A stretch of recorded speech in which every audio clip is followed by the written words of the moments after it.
모의고사가 코앞인데 수원2 전범위 다 까먹었으면 지금 한번 빠르게 훑어볼까요?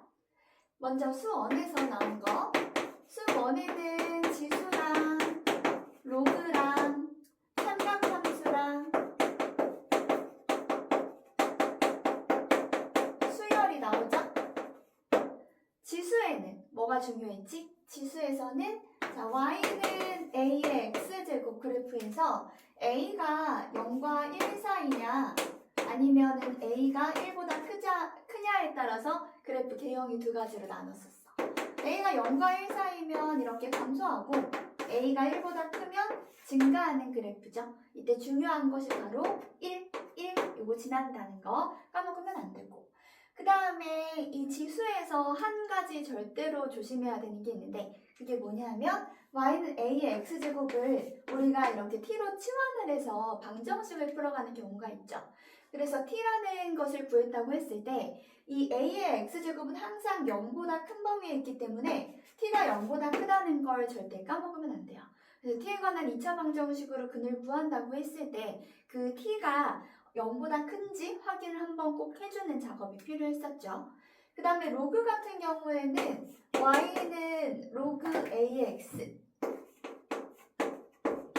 이 친구도 역시나 a가 0과 1 사이면 그래프가 이렇게 감소하는 친구가 되고 여기가 1이 되는 거고, a가 1보다 더 크면 이때는 증가하는 그래프에 여기가 1이 되는 거 기억하고 있죠? 로그에서는 뭐가 중요하냐면 이 밑조건과 진수 조건이 중요하죠. a가 0보다 크고 a가 1이 아니어야 되지. 그 다음에 x는 0보다 커야 되겠죠.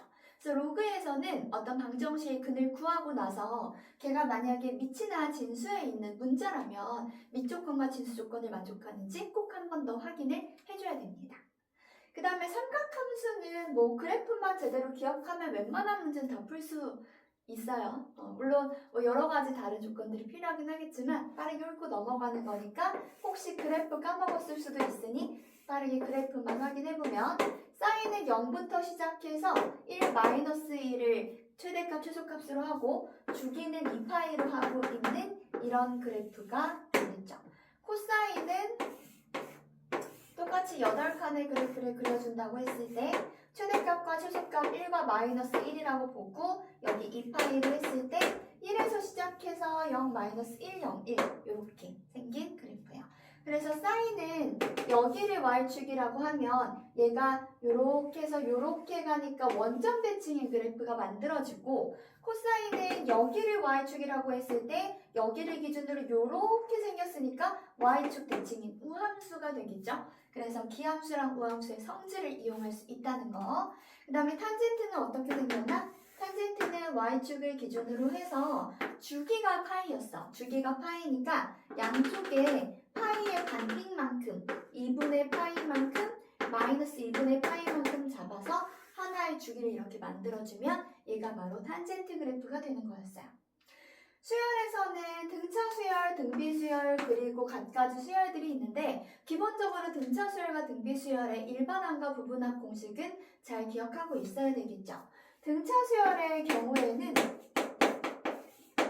an이 a 더하기 n-1d가 된다는 거, 그 다음에 sn은 2분의 첫째 항과 마지막 항의 이 평균이 n개가 되는, 다시 얘기해서 2분의 2a, an이 얘니까 더하기 n-1d가 n개가 되는 거, 이게 등차 수열의 합 공식이 되는 거였고, 등비 수열은 어때요?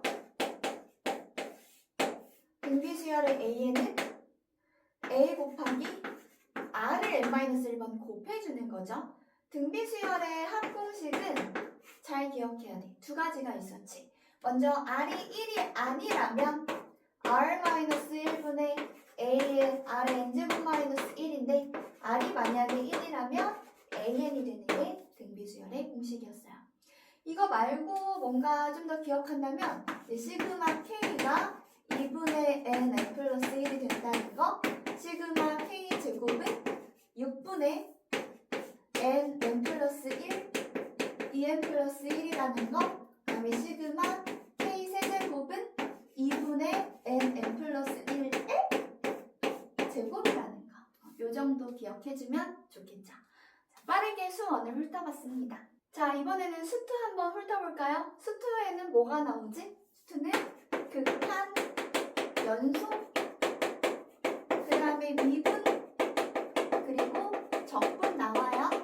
자, 극한은 뭐야? 극한은 좌극한값과 우극한값이 같아서 이제 각각 존재해서 같으면 되는 거지. 그 다음에 연속은 뭐야? 좌극한값, 우극한값 존재하고 함수값까지 존재해서 세 개가 같으면 얘가 연속인 거죠. 그 다음에 미분은 뭐예요? 미분. 먼저 평균 변화율부터 알 수 있어야 되는데 평균 변화율은 b-a분의 fb-fa라는 두 점 사이의 기울기를 뜻하는 거였고요. 그 다음에 순간 변화율이자 미분 계수 f'a가 리미트 x가 a로 가까이 갈 때 x 빼기 a분의 fx 빼기 fa. 그 다음에 리미트 h가 0으로 가까이 갈 때 h분의 fa 더하기 h 빼기 fa. 다 같은 거지. 필요한 것에 대해서 잘 갖다 써주면 되는 거고, 요 미분계수 정의는 정말 많이 나오는 거니까 바싹 외워줘야 되는 거고, 그 다음에 도함수의 정의는 리미트 t가 x로 가까이 갈 때 t 빼기 x분의 ft 빼기 fx. 물론 얘도 h로 바꿔서 써주면 h가 0으로 가까이 갈 때 h분의 fx 더하기 h 빼기 fx가 되는 거죠. 이게 도함수고요. 그 다음에 접선의 기울기가 바로 어떤 점에서의 이 접선의 기울기가 바로 f'a가 된다는 이 기하적 성질도 잘 기억을 해줘야 되는 거고, 근데 적분은 뭐 당연히 알겠지만 그래도 한 번 더 짚고 넘어가면 이 정적분이 부정적분 한 거에 b 대입한 거에서 부정적분 한 거에 a 대입한 거라는 거.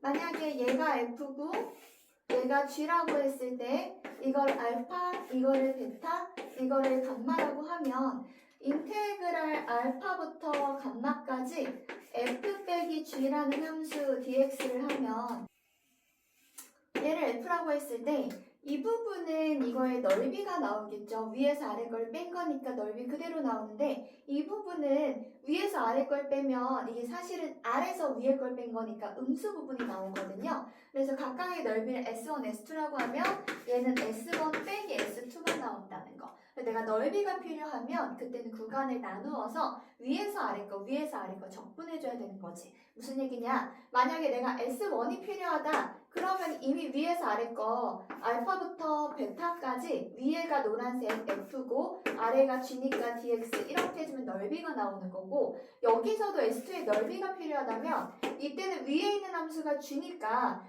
베타부터 감마까지 G에서 위에 있는 하얀색에서 노란색 F를 빼서 적분을 해줘야 된다는 거죠. 자, 그 다음에 꼭 하나 나오는 문제가 있죠? 이게 바로 거속시죠. 위치 함수가 주어져 있을 때 얘를 미분을 때리면 뭐가 돼요? 속도 함수가 되죠. 그 다음에 속도 함수를 한 번 더 미분 때리면 얘는 가속도 함수가 되겠죠. 거꾸로 가속도 함수를 위로 적분을 때리면 그때는 속도가 되고, 속도 함수의 적분을 때리면 위치 함수가 되는 거지. 속도랑 속력은 무슨 관계니? 서로 절대값 관계고요. 속력과 이동 거리는 서로 미분, 적분 관계죠. 속도 함수에서 바로 이동 거리를 구해야 될 때는 그냥 넓이를 구하면 되는. 3번은 잘 봐도 문제고 못 봐도 문제라는 이야기를 하죠. 왜냐하면 3번은 이제 좀 잘 보면 친구들이 나 이거 잘하네 해가지고 갑자기 다른 과목에 치중을 해버려요. 그러면은 잘하던 과목의 흐름을 놓쳐버릴 수 있고요. 그 다음에 좀 못 보면 잘하고 있었는데 자기 잠깐 시험 못 본 걸 가지고 무너져 버려서 또 거기서 멘탈에서 오는 부분이 있거든요. 그래서 여러분의 시험 결과가 어떻든 간에 하던 공부를 좀 꾸준하게 잘 해줬으면 좋겠다. 이야기를 좀 하고 싶고, 시험이 끝나고 나면 거기서 그냥 이렇게 놔버리지 말고요. 꼭 오답까지 해줬으면 좋겠어요. 그리고 시험장에서 내가 맞을 수 있는데 틀렸던 문제가 있다면 왜 틀렸는지 한 번 더 확인을 해보고, 내 실력만큼 점수를 얻어내기 위해서 부족한 점이 무엇이었는지 한번 꼭 확인하는 한 주를 가졌으면 좋겠어요. 시험이 끝나고 나서 한 주 동안에는 전 과목 오답하는 거 꼭 하고 넘어가도록 해주세요. 왜냐하면 시간이 지나면 그 시험 봤던 감각을 또 잊기 때문에 한 주 동안에는 오답하고 부족한 거 챙기는 데다가 시간을 써주면 좋겠습니다. 자, 이제 따뜻한 봄입니다. 모두 화이팅 하시고, 봄에는 잠이 많이 오죠? 잠에 지지 않도록 밥 많이 먹고 밤에 푹 자도록 해주세요. 화이팅! 안녕!